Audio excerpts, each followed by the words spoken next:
आजिर कहानी दुई मित। गुटे जंगल थी गुटे कुलिया और गुटे गध मित बसी थीसन। दिने दुई पहर बेले दुई मित काकेर चूरे खाबार लगी जनकर खेत के जायसन।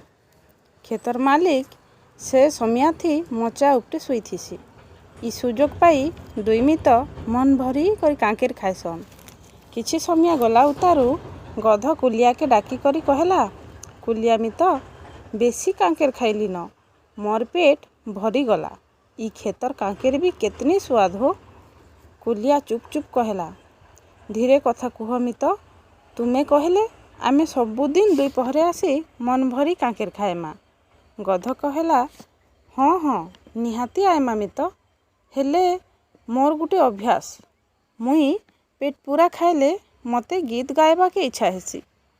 आर एबे मुई पेट पूरा खाइछे, तुमे सुनब हेले मित मुई गीतटे गाइसी। कुलिया कहिसी, नाई नाई मित, हे भूल नाई कर, जदि भूल रे भी चाषीर नींद भांगी जिबा हेले आमको अदा छेचा छेची नेबा। आर तुमर जदि हेते गीत गायबार इच्छा हेन्ताल हेले लुकर बाहर के काँ करी कांकेर चूरे आसुथिल हो। आर गुटे कथा चोर रखिथ, चोर मानकर जदि खासी बेमार थिबा कि बेसी कथा कहबार अभ्यास थिबा तेबे से चोर विपद रे पड़बार सुनिश्चित आए।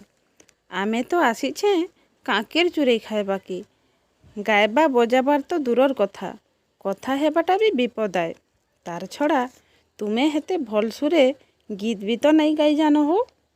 गध रागी जैसी, काना कहलो, मोर गीत गायबार भल नहीं लगे, गाना बाजनार कथा तुमे काना जानस हो। शास्त्रकार माने कही जाइछन, गीत गायबार नु मन किणा काम आर किछि नहीं। गीतर 7 प्रकार स्वर, 21 मूर्छना, 49 ताल, 3 प्रकार मात्रा, 3 प्रकार लय, इ सबु कथा तुमे जानिच। आर कहूछे सुनो, रस 9 प्रकार, राग 36 प्रकार, भाव 40 प्रकार, आउ अंग 150 टा। कुलिया कहला, गीत गायबा विषय रे एतकी कथा जानी खुशी हेली, हेले मित संगीत शास्त्र ने गीत गायबार जागा समिया लेखा अच्छे के कहत, इ चूरे आयला बेले केन राग रागनी रे गायबार कथा जे। गध कहिसी, तुमर एंता अरसिया के आर काना बुझामी हो, एबे मुई गीत गाउछे तुमे सुनो। कुलिया कहिसी, टिके जुग मित, मुई बायर से आड़े ठिया हेसी आर तुमर गीत सुनमी। चाषी जदि आयला हेले भी मुई तुमको डाकी पारमी। एंता कही चालाक कुलिया टिके दूरे जाई ठिया हेसी। पेट भरी कांकेर खाइथिबार गध बसी पड़ी काने हाथटे पारी गीत गायबार आरंभ कला।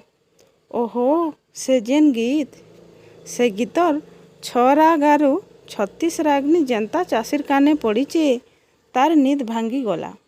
आर चाषी गधर गीतर सुरे सुरे ठेंगाटे धरी धीरे धीरे गधर पास के आयला।